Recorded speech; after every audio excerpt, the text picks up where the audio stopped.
Hello bachcho, so let's see the question. A wire PQRS carrying a current runs along the three edges of a cube of side L as shown. There exists a uniform magnetic field of magnitude B along one of the side of the cube. The magnitude of the force acting on the wire is, your first option is 0, second option is ILB, third option is under root 2 ILB and your fourth option is 2 ILB. So यहाँ कहा गया है कि एक wire PQRS runs along the three edges of a cube. Cube के तीन edges के along ये वायर जा रही है, ठीक है. हर एक एज का लेंथ यहाँ पे L दे रखा है, स्मॉल L. हर एक एज का लेंथ यहाँ पे small L, right. Now it is also said कि यहाँ पे जो एक मैग्नेटिक फील्ड एग्जिस्ट करता है और ये जो मैग्नेटिक फील्ड है along one of the side of the cube है. सो लेट्स से मैंने कहा कि मैग्नेटिक फील्ड भी इसी डायरेक्शन में, so it will be along the side PQ. तो मैंने कहा कि let's say magnetic field will be along this PQ.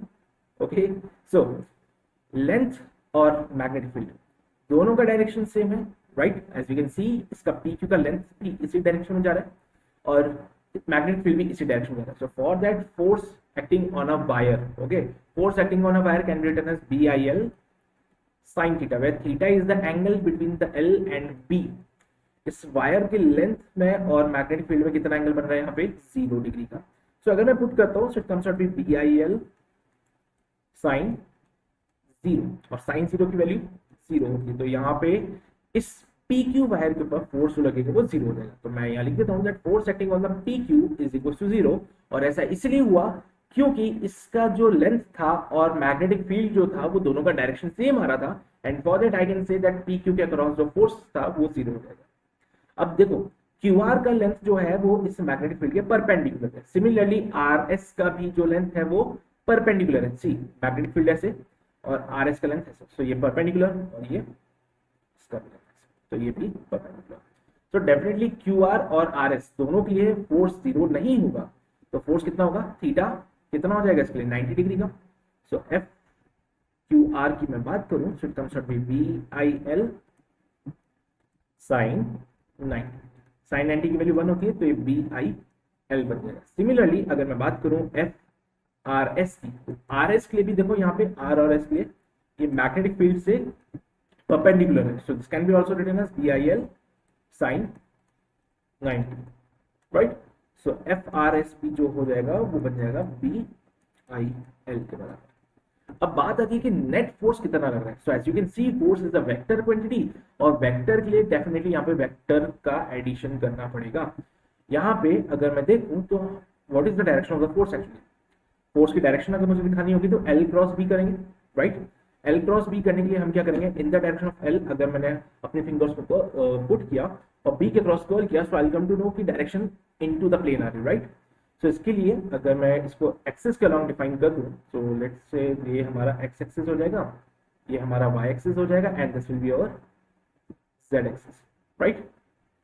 Magnetic field को थोड़ा सा छोटा बना देते हैं, this will be our Z axis. तो मैंने क्या कहा, ये हमारा बन गया एक्स एक्सिस, ये बन गया वाई एक्सिस ऊपर की तरफ, okay, and this will be our Z axis. So अगर मैं बात करूं डायरेक्शन के बेसिस पे, तो QR का जो डायरेक्शन होगा that will be along minus K cap, right. और अगर मैं बात करूं इस RS के लिए, so length will be like this, magnetic field will be like on the x axis.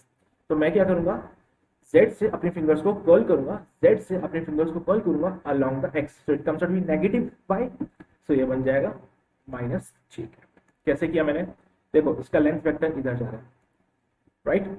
So it will be something like a wire जिसका length vector जा रहा है इधर. इसको हटा देता हूँ एंड इसको थोड़ा सा सॉर्टिफाई कर देता हूँ, right. So this will be your minus K cap. So minus K से अगर आप कर्ल करते हो फिंगर्स को, so it will be your minus y, या फिर you can say it will be your minus J cap.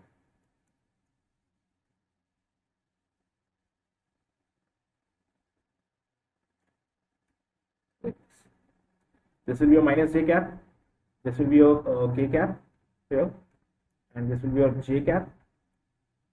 ये हमारा I cap बन जाएगा, ठीक है. सो माइनस K से जब आप I की तरफ जाते हो तो answer comes out be minus J. और जब आप बात करोगे J कैप से लेके X कैप की तरफ फिंगर्स को कर्ल करते हो, then you will get minus K cap, ठीक है. जब आप J कैप से I कैप की तरफ फिंगर कर्ल करते हो, you will get minus K cap. तो यहाँ पे मैंने पुट कर दिया माइनस k कैप और यहाँ minus j cap.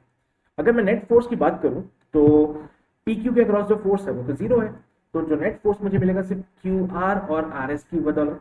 So the net force can be written as F net will be equals to under root of FRS का whole square plus FRS के अलावा और कौन है QR का whole square. So it comes out be under root of BIL का whole square plus BIL का whole square, right. It comes out be under root 2 BIL का whole square. It can be written as BIL और ये under root 2 के साथ। So this will be your final answer under root 2 BIL जो कि आपको मिलेगा C option. So your C option is absolutely correct. And I hope you got the concept of this question. All the very best.